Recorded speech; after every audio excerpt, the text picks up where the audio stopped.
Vamos ouvir uma palavra de Deus. Diácono Henrique chega até aqui, irá ministrar aos nossos corações, porque Deus quer fazer obra completa. Aleluia. Não perca nada nesta noite. Glória a Deus, nosso Deus e Pai, em nome de Jesus. Neste momento a tua igreja quer ouvir a tua voz através da tua palavra, Senhor. E aqui está o teu servo, Pai. Ministra o coração dele com unção e graça, Senhor. A voz que tu queres ecoar dentro dos nossos corações. Pai, em nome de Jesus, nós queremos receber a tua palavra. Amém e amém. Glórias a Deus. Paz do Senhor a todos. Amém. Abra sua Bíblia. Livro de Apocalipse. Livro de Apocalipse, capítulo de número 3. Nós louvamos a Deus por esta oportunidade de estar aqui com os irmãos, adorando, glorificando a Deus. Mais um dia que o Senhor nos concede. E Deus já tem falado conosco nesta noite. Eu tenho certeza que vai continuar falando por meio da sua palavra. Apocalipse, capítulo de número 3, a partir do versículo de número 14. Louvar a Deus pela vida do nosso vice-presidente, na ausência do nosso pastor, evangelista Alberto Negro, todos os obreiros, todos os irmãos, que Deus abençoe nesta noite, pastor André, todo o conjunto. Apocalipse, capítulo 3, a partir do versículo de número 14. Quem achou, diga, eu achei. Nos diz a palavra do Senhor. Apocalipse, capítulo de número 3, versículo de número 14. Ao anjo da igreja em Laodiceia, escreva: estas são as palavras do Amém, a testemunha fiel e verdadeira, o soberano da criação de Deus. Conheço as suas obras, sei que você não é frio nem quente. Melhor seria que você fosse frio ou quente. Assim, porque você é morno, não é frio nem quente, estou a ponto de vomitá-lo da minha boca. Você diz: estou rico, adquiri riquezas e não preciso de nada.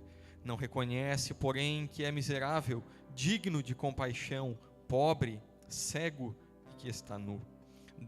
Dou-lhe este conselho: compre de mim ouro refinado no fogo, e você se tornará rico. Compre roupas brancas e vista-se para cobrir a sua vergonhosa nudez, e compre colírio para ungir os seus olhos e poder enxergar. Repreendo e disciplino aqueles que eu amo. Por isso seja diligente e arrependa-se. Eis que estou à porta e bato. Se alguém ouvir a minha voz e abrir a porta, entrarei e cearei com ele, e ele comigo. Ao vencedor darei o direito de sentar-se comigo em meu trono, assim como eu também venci e sentei-me com o meu Pai em seu trono. Aquele que tem ouvidos, ouça o que o Espírito diz às igrejas. Amém? Sente adorando o nome do Senhor. Obrigado. Glórias a Deus. Bendito é o Senhor pela sua palavra. Apocalipse, um livro que muitos excluem da sua leitura diária, por dizer que, quem sabe, é de difícil interpretação, ou que, quem sabe, quando eu leio, eu não consigo entender, eu não consigo fazer uma ligação. Na verdade, Deus jamais daria-nos um livro ou uma carta da qual não pudéssemos entender, ou da qual não pudéssemos obter o conhecimento daquilo que Deus quer falar conosco. A leitura de Apocalipse é tão importante quanto a leitura de qualquer outro livro da Bíblia, pois nas suas palavras é o próprio Deus falando conosco e com a sua igreja. Lá estava João, e essa é a história de Apocalipse, lançado como prisioneiro em uma ilha, em uma pequena ilha, a ilha de Patmos, condenado por ser um cristão e pregar a palavra de Deus. O império da época foi impiedoso com ele, e não lhe dando o castigo ou a pena da morte, o lançou como prisioneiro na ilha de Patmos, uma ilha onde todos aqueles que eram tidos como pessoas da qual Roma via como seus inimigos. Muitos deles eram lançados em ilhas como a ilha de Patmos, para que ali ficassem aprisionados. Nada melhor que uma prisão do que uma ilha, longe da costa. E ali estava já ele, muito avançado em idade. Para muitos, quem sabe, acabado. E quem sabe até o seu coração jamais poderia esperar que dali da ilha de Patmos ele pudesse ser útil ao seu Deus como ele foi durante toda a sua vida. Pois este João é aquele, um dos 12, que nos deixou escrito um evangelho, epístolas e o livro de Apocalipse. Aquele a quem se reclinou no peito de Jesus, aquele que lutou tanto, que nós vemos no livro de Atos, ao lado de Pedro, por Jerusalém, pelas igrejas que iam se abrindo. Agora já idoso, já avançado em idade, ele é lançado na ilha de Patmos, e lá está para morrer. Mas ainda ali, como mais um dia qualquer, quem sabe na ilha de Patmos, ao lado dos outros prisioneiros, ele tem uma visão, uma revelação,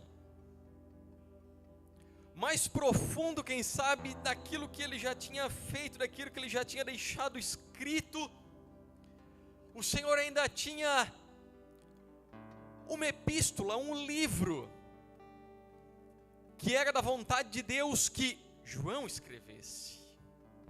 Quem sabe, já lá naquela época, em mais ou menos, quando a epístola é escrita entre 90 e 96 depois de Cristo, já havia muitos outros obreiros, com certeza, e muitos outros pastores e discípulos que se levantaram e que tinham mais conhecimento, mais sabedoria, quem sabe até mais intrepidez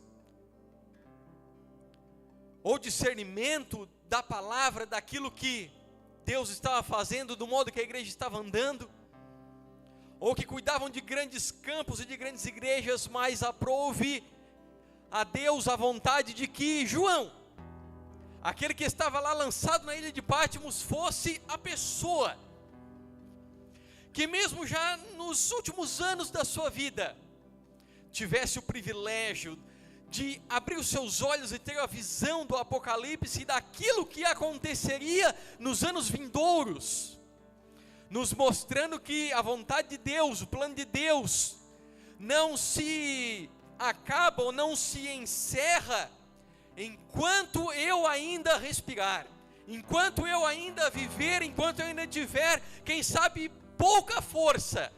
Eu ainda posso ser alguém que vai ser usado por Deus, eu ainda posso ser alguém que vai ser alvo da graça de Deus, eu ainda posso ser alguém a quem Deus tem algo para me revelar, que mesmo com meus anos, quem sabe, de caminhada sendo tão longos, algo que eu ainda não vi, que eu ainda não contemplei, algo que eu ainda não vivi.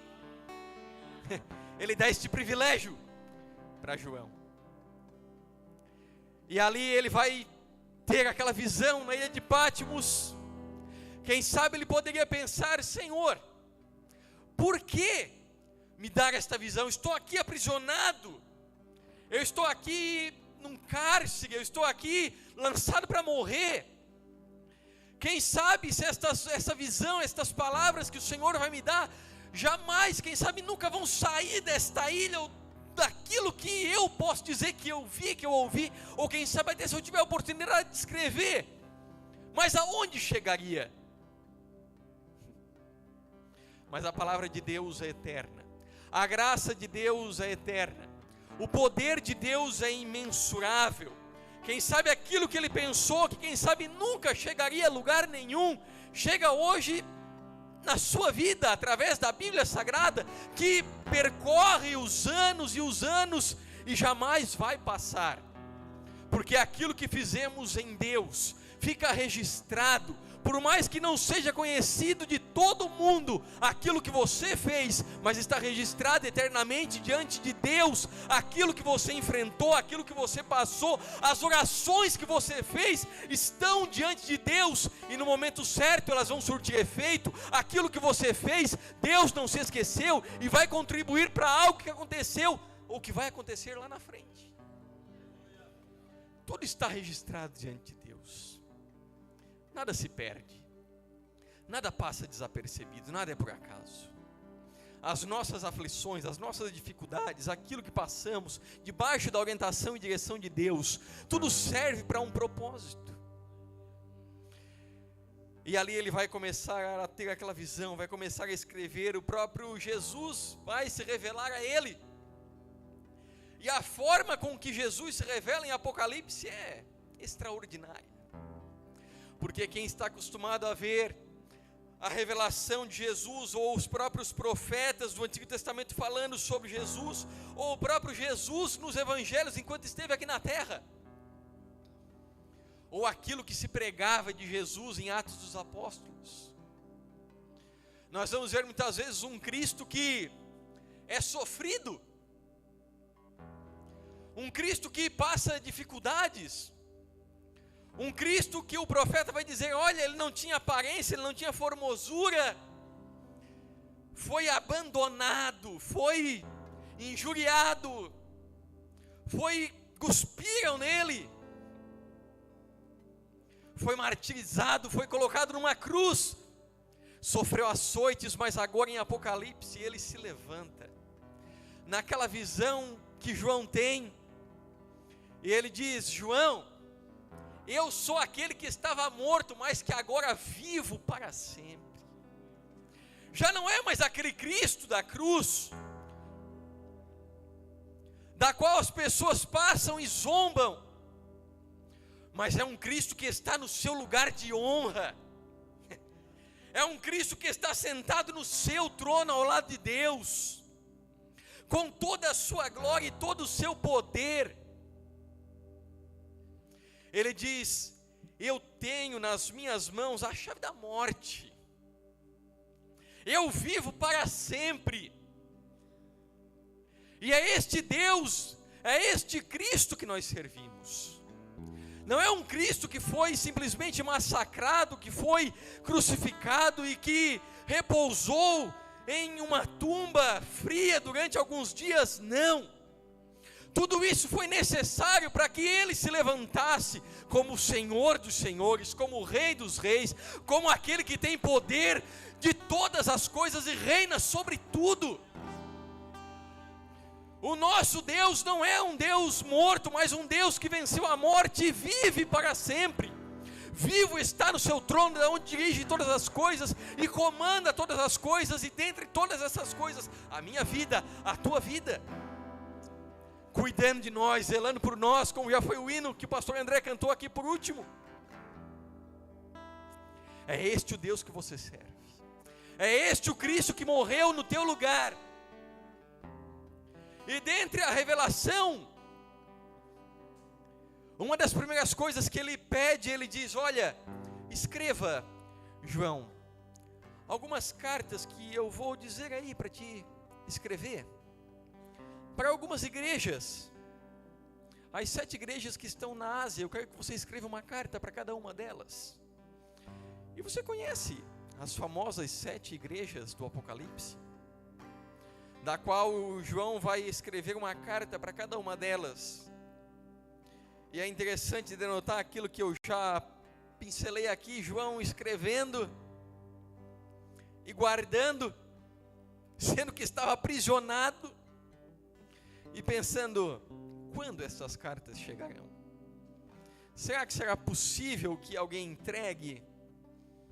Será que alguma coisa vai acontecer que eu vou conseguir entregar ainda na minha velhice, na minha fraqueza essas cartas?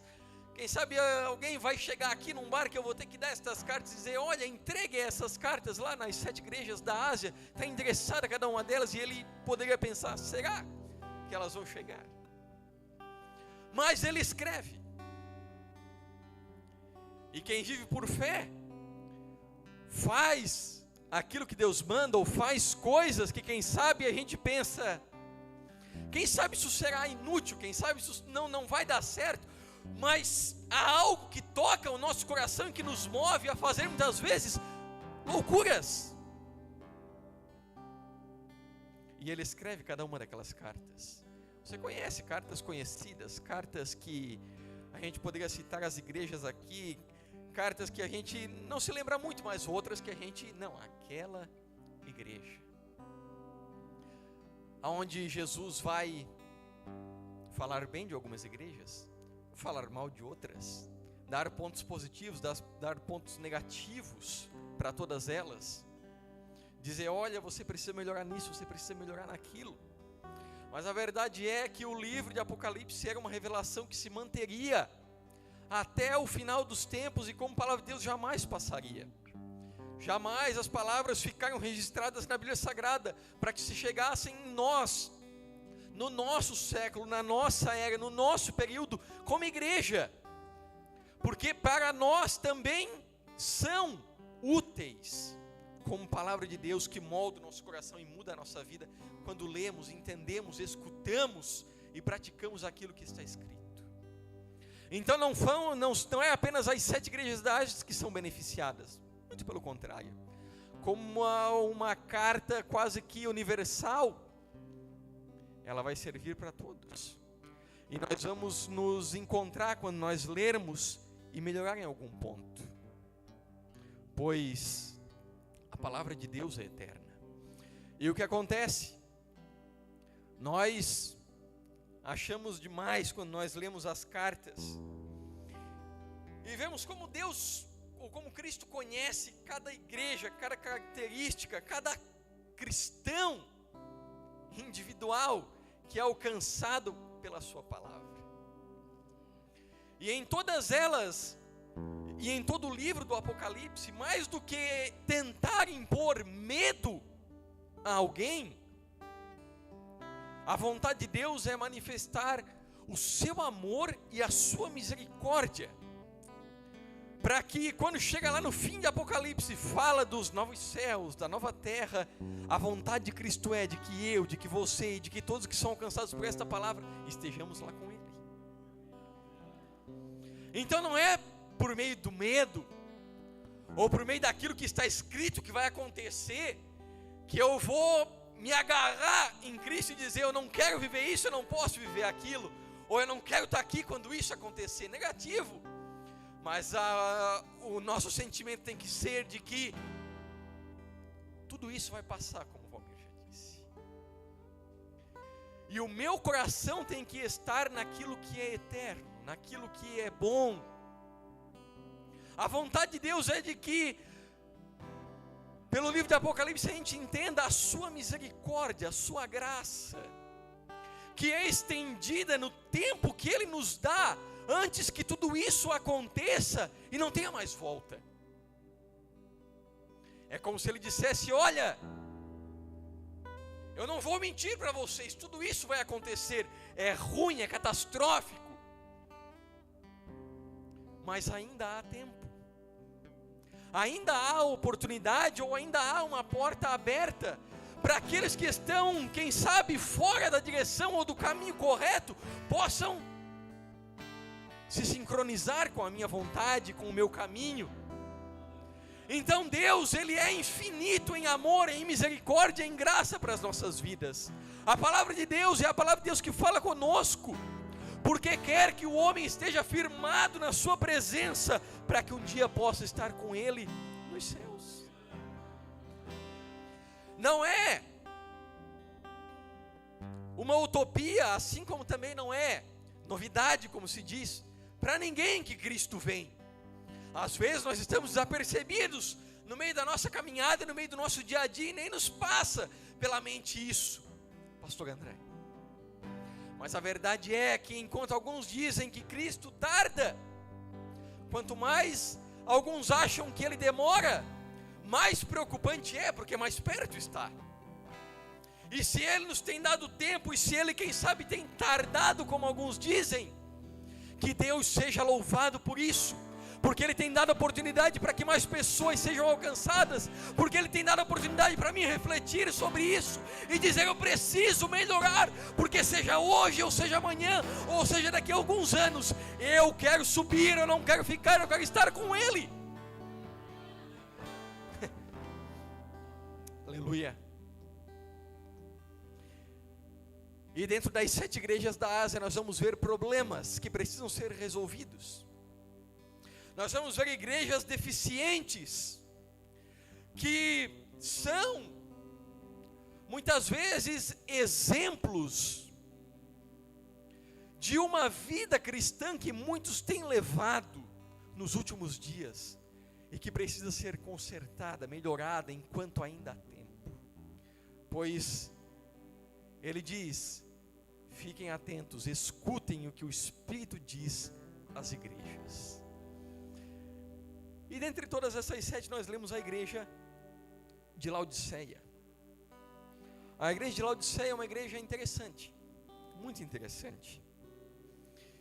Todo mundo gosta da igreja de Filadélfia, né? Alguns até dizem que é a igreja perfeita. Como diz aquele: se você encontrar uma igreja perfeita, não vai para lá, porque senão ela vai deixar de ser perfeita. Mas até para a igreja de Laodiceia, Deus deixou uma repreensão. Ele disse: olha, cuide, guarde aquilo que você tem, para que ninguém tome a sua coroa. Ou em uma outra passagem, ou em uma outra, quem sabe, versão daquilo que Deus está falando: aquele que está de pé, cuide que não caia.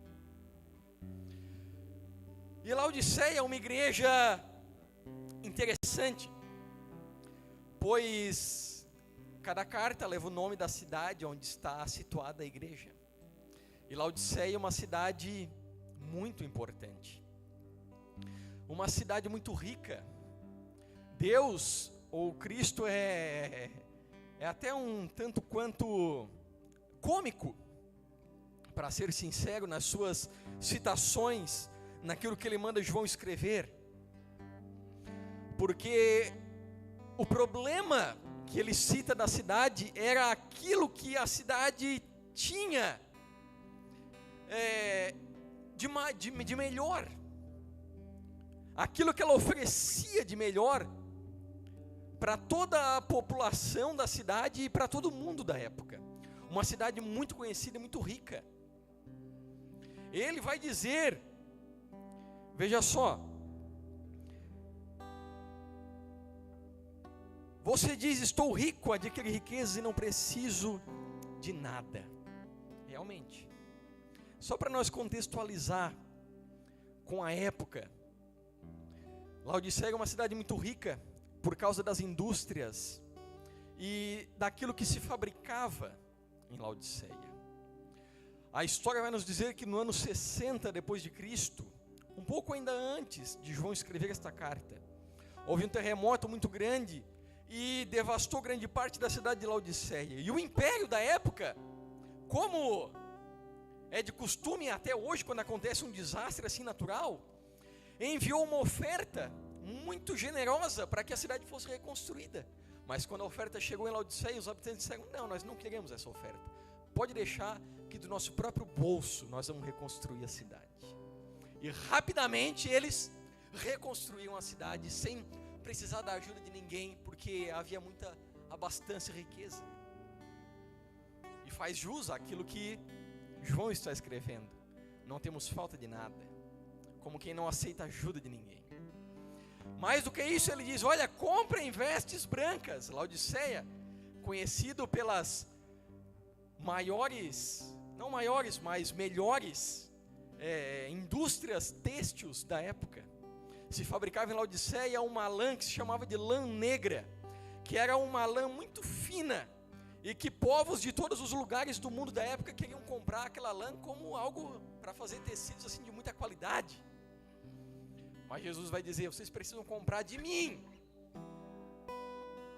vestes brancas, colírio para os seus olhos. Os irmãos vão achar até que eu estou mentindo, mas é verdade. Laodiceia era conhecido também pela indústria farmacêutica na época. parece até mentira. E em Laodiceia foi criado um remédio para os olhos, que era muito apreciado pelos gregos, e que eles compravam demais aquele remédio. Mas Jesus vai dizer: olha, vocês precisam comprar de mim o colírio celestial. Então não é que as pessoas estão recebendo aquela carta ou aquela palavra assim, pegas desprevenidas, ou como se não estivesse entendendo nada. Na verdade, Deus estava usando de subterfúgios, como Ele usava nas parábolas, nas histórias que Ele contava enquanto esteve aqui na terra, para que as pessoas pudessem entender as coisas de uma forma mais clara. E até em dizer que a igreja era morna. Laodiceia tinha um problema: não tinha fontes de água. E a 10 quilômetros da cidade de Laodiceia haviam fontes termais, água quente, sabe? Você já teve o privilégio de ir nesses lugares aí que tem água quente aí, as pessoas ficam na piscina, dizem que é terapêutico, é medicinal. Pois bem, dessas termas, que a água jorra da terra numa temperatura muito alta. E eles criaram meios, aquedutos, para trazer aquela água quente até na cidade. Só que como era 10 quilômetros de distância, quando a água chegava na cidade, é claro que ela não era mais quente, ela já estava morna. E as pessoas tinham que recolher a água e esperar que ela chegasse num ponto bom, para que se pudesse beber numa temperatura agradável. Aí você começa a imaginar as pessoas recebendo esta carta, a preocupação de Jesus com a vida daquelas pessoas, não querendo que ninguém se perdesse, as coisas que tinham que ser mudadas. Mas o principal ponto era sobre a igreja ser morna.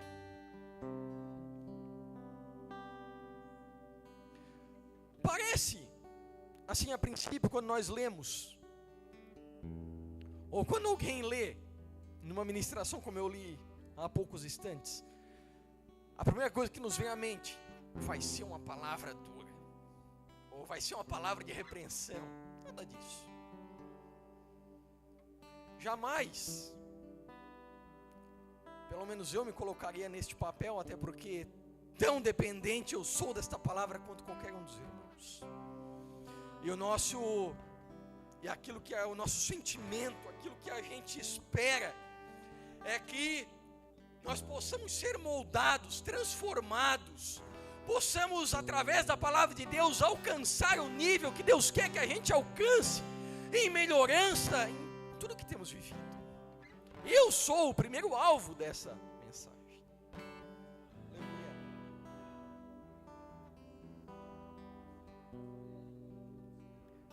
Mas para colocar em prática esta passagem, quantos são de nós que começamos tão bem? Quantos somos de nós que começamos tão fortes?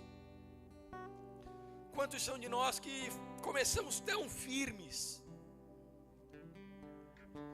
E a teoria na prática, ou o que acontece na prática muitas vezes, pela vontade de Deus, é que a gente cresça, é que a gente avance, é que a gente se torne melhor. Mas muitas vezes o que acontece é a gente enfraquece, a gente vai perdendo o ritmo com o passar dos dias, dos anos na nossa caminhada cristã. Quantos de nós já não passaram por momentos onde a nossa velocidade foi diminuída por nós mesmos? Porque jamais eu posso culpar alguém ou alguma coisa ou algum fator. Jamais. Eu sou o culpado. O problema está em mim. É em mim que está o erro. Não é na igreja, não é no pastor, não é no meu líder, não é no lugar onde eu estou. O problema está em mim. E se eu não entender isso, eu vou ficar procurando subterfúgios, eu vou ficar procurando eu vou começar a procurar soluções que não vai mudar em nada a minha vida, ou o meu relacionamento com Deus. E aí nós vamos entrar, pelo menos é o que eu penso, na esfera onde todo mundo, quando pensa em qualquer assunto cristão, bate de frente. Ou que quem sabe todo mundo já se perguntou. Sabe, de vez em quando a gente ministra muito assim para jovens. Já ministramos muito assim para jovens, em cultos de jovens, em encontros de jovens. E tem uma coisa que a gente sempre bate de frente, mas que na verdade não é só para jovens, é para todo mundo. É, por quê que muitas vezes nós não conseguimos ser constantes? Por quê que a gente não consegue pegar um ritmo? Sabe, pastor André? Um ritmo bom e manter aquele ritmo ao longo dos anos da nossa vida. Se tem uma pergunta que é difícil de responder,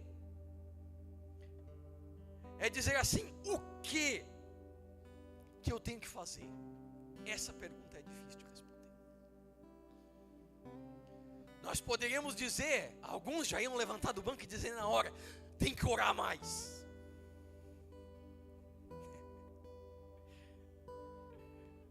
Mas não é simplesmente dobrar os joelhos e orar, quem sabe horas durante o dia.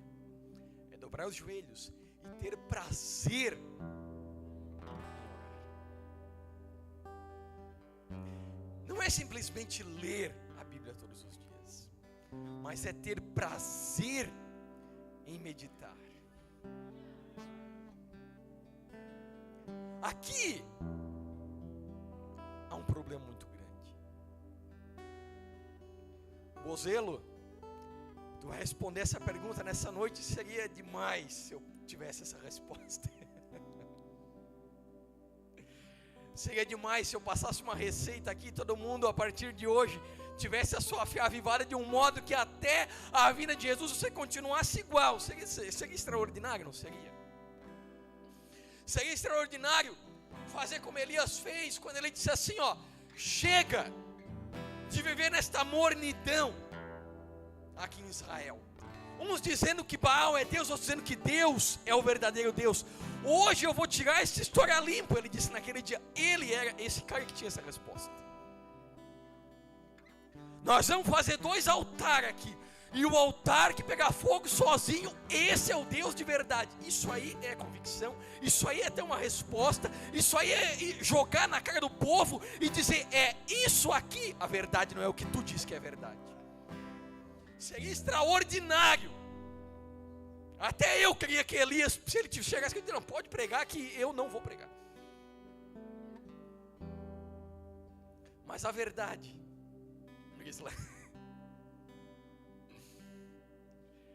é que a palavra de Deus só pode surtir tal efeito. Porque não pense que depois que Elias fez isso, todo mundo se converteu. Negativo.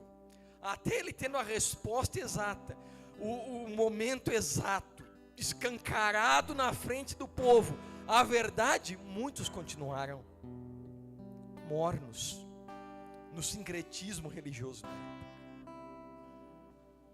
Então não é que é uma receita, não é que é algo que vai acontecer, não é algo extraordinário que vai cair do céu, que vai me fazer viver essa vida, nada disso. A verdade toda não está longe, está dentro de mim.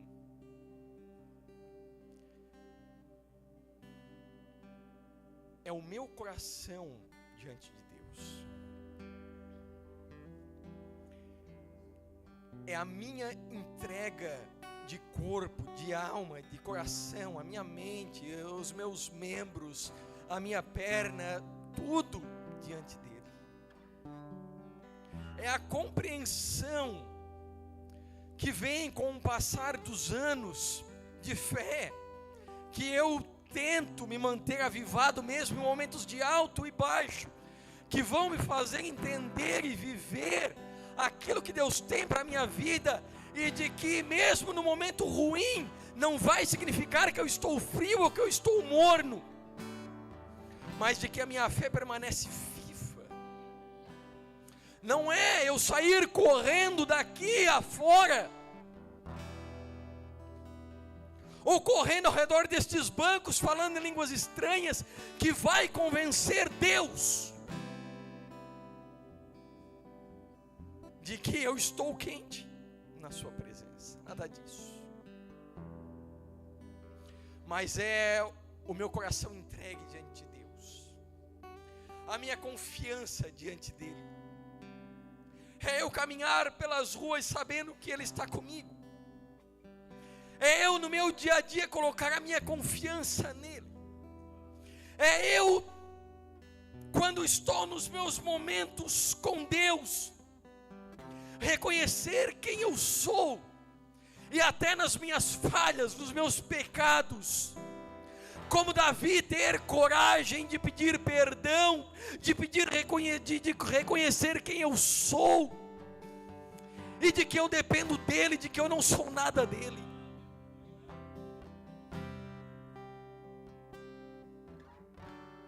Aleluia. É por isso que há tantas passagens falando sobre o coração do homem.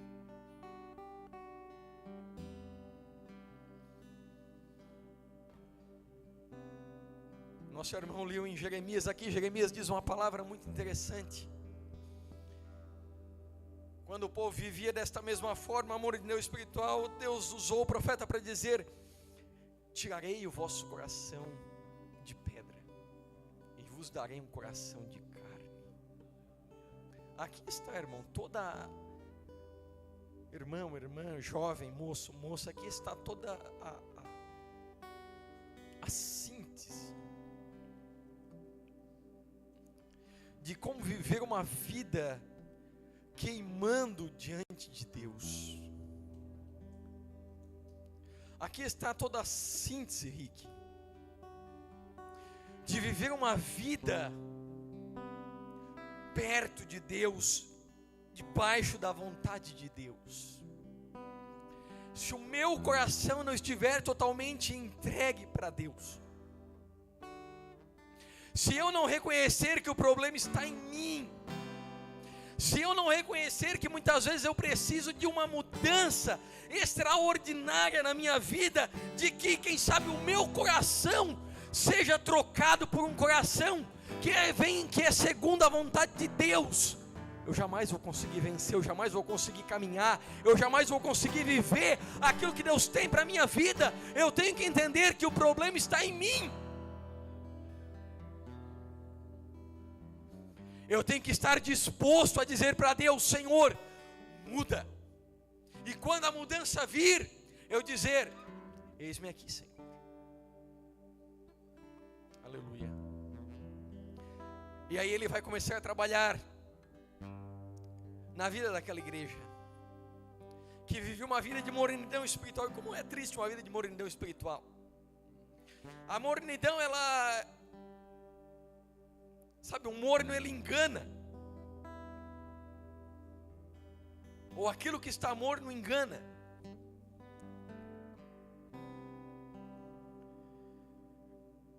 Esses dias eu comprei um salgadinho, e quando eu peguei estava quente, mas quando eu mordi estava congelado dentro. E você vê como me enganou. E como quem vive uma vida morna, irmão, muitas vezes é enganado ou se engana. A gente começa a pensar: tá tudo bem, eu estou indo nos cultos, tá uma benção. Passa uma semana sem orar e de repente dobra os joelhos e sente a presença de Deus e diz: meu Deus, a comunhão de Deus está aqui, o negócio está aqui.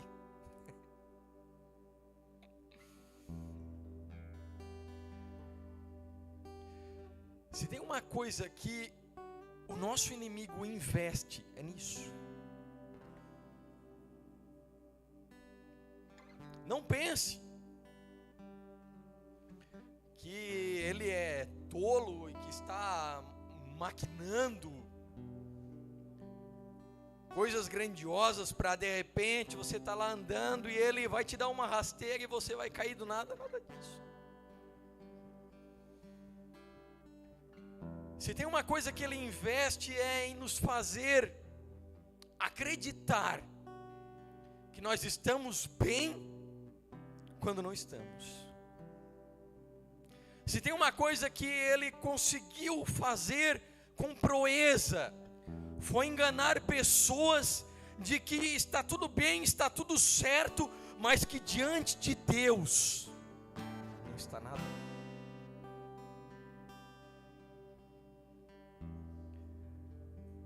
E é algo que eu faço de errado e que eu penso na mesma hora, mas Deus vai me perdoar.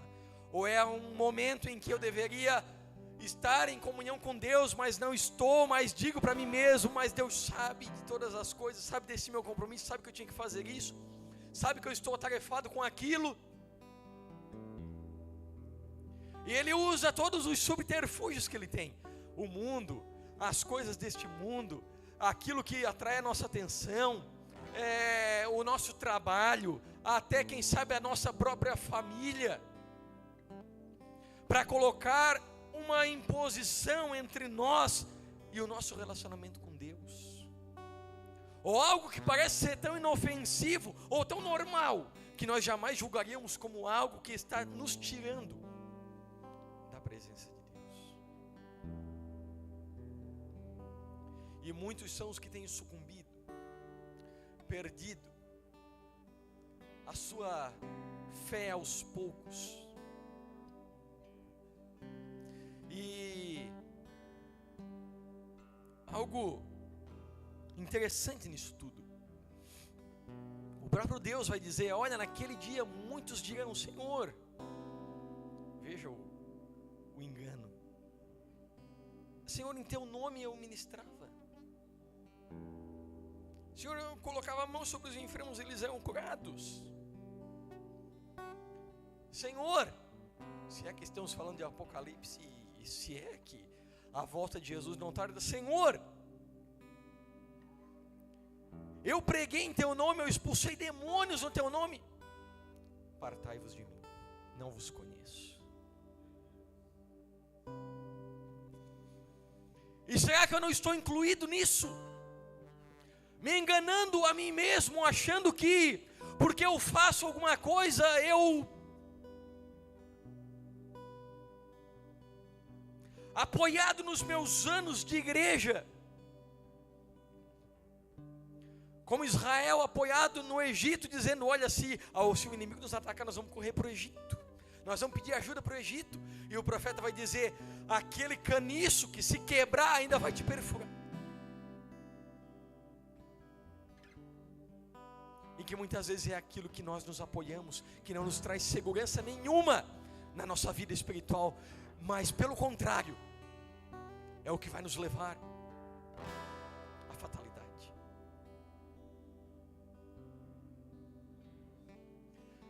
Mas o Senhor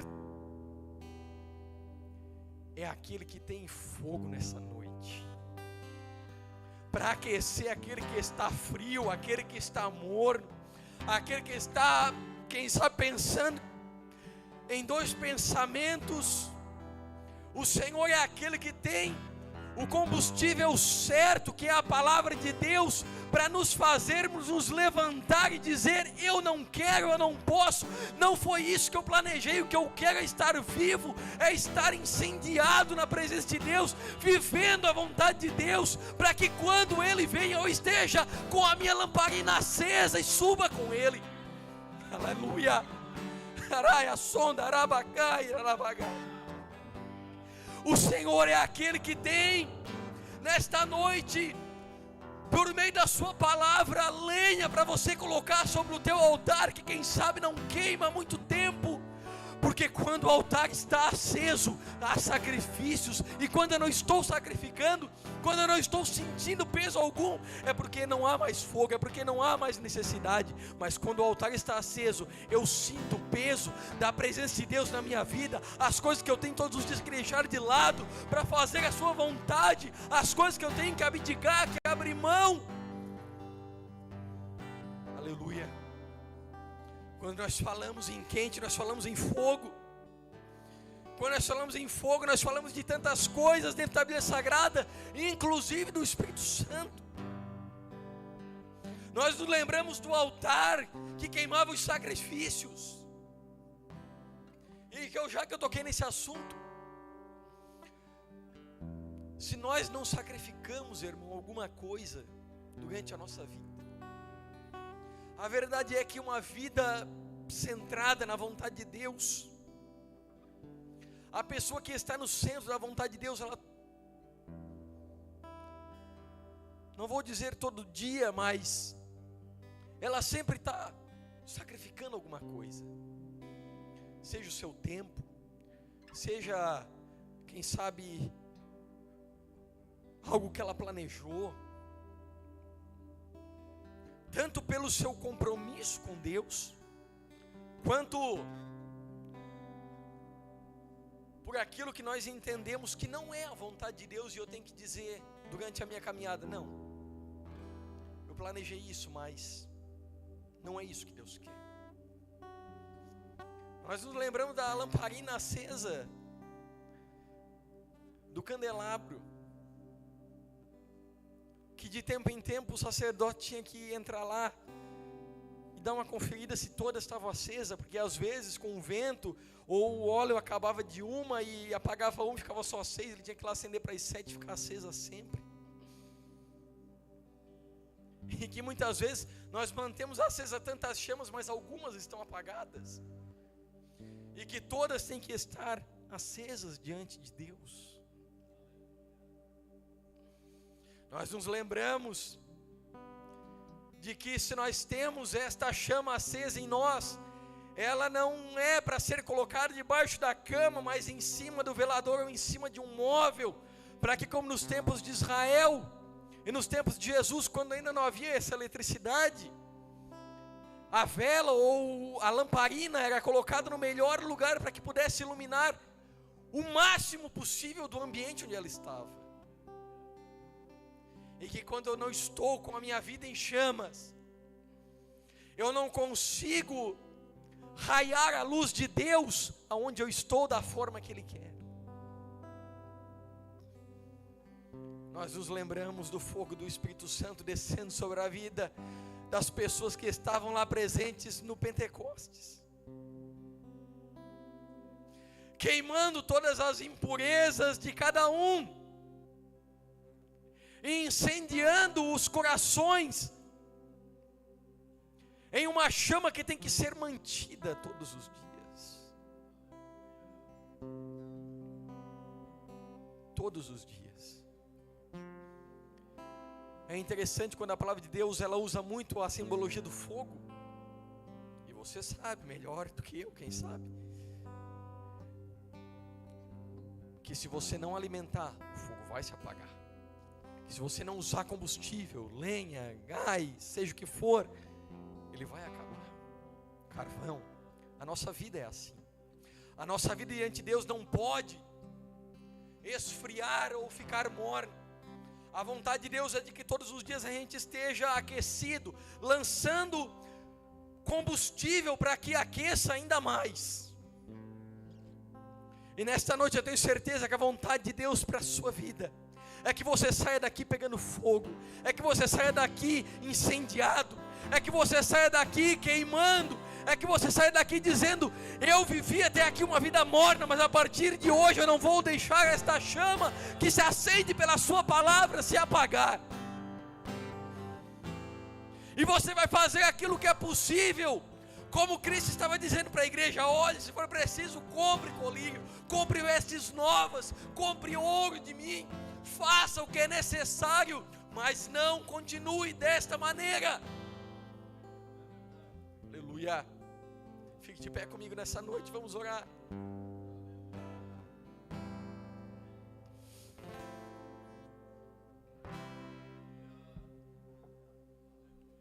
A lenha no altar nesta noite,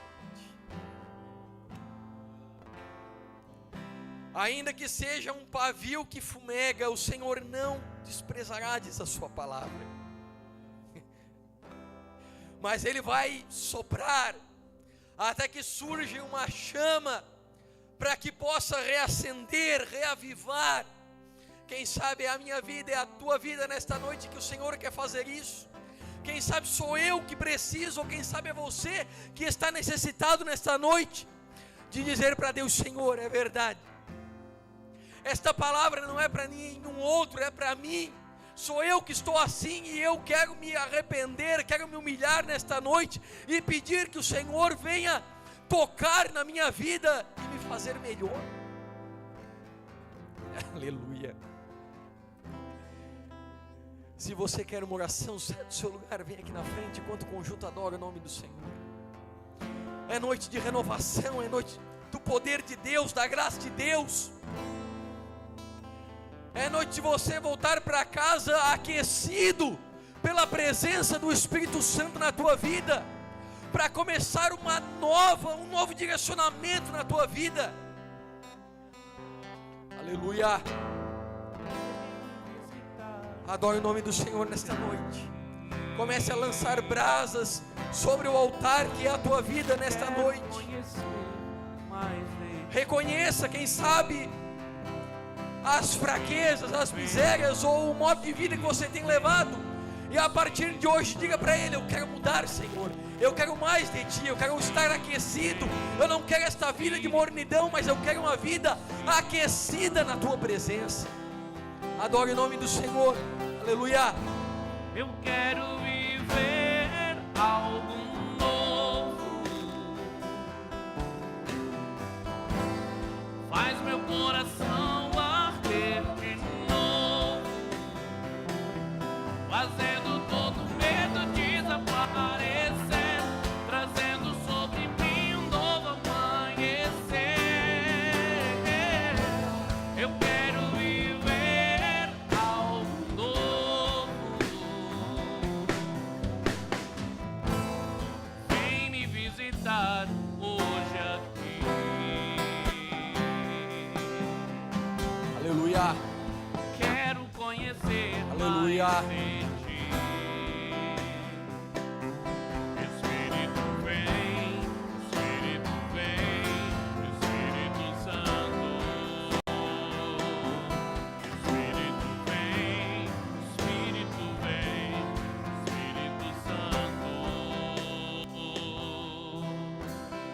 Para a igreja de Laodiceia, a última das 7 igrejas, ficou a melhor proposta ou a melhor promessa. Ele disse: eis que estou à porta e bato. Assim como Ele bate na nossa porta hoje. Quem abrir, eu entrarei e cearei com Ele e Ele comigo. Ao vencedor, a melhor de todas as 7 igrejas é esta: deixarei que se sente comigo no meu trono. Fala de comunhão, fala de alguém que está aquecido, fala de alguém que a chama está acesa e de que não perde nenhum momento com nada, mas a sua comunhão está intacta, está no livre acesso entre ele e Deus. Ele bate nesta noite na tua vida, Senhor. Nós sentimos o Teu toque nos nossos corações nesta noite, Deus. Muitos, Senhor, frios, gelados, Senhor, quem sabe mornos. Mas, Senhor, nós nos alegramos, pois Tu tens o Teu fogo, Tu tens a Tua brasa, Tu tens a lenha para colocar sobre este altar. Senhor, abre os nossos entendimentos nesta noite, para que possamos viver aquilo que o Senhor tem planejado, para que possamos viver uma vida queimando na Tua presença. Toca na vida deste homem, desta mulher, deste jovem, e aquece nesta noite pelo Teu Espírito Santo, renovando, batizando, enchendo da Tua presença, e que possamos sair daqui incendiados na Tua presença, em nome de Jesus Cristo, em nome de Jesus Cristo.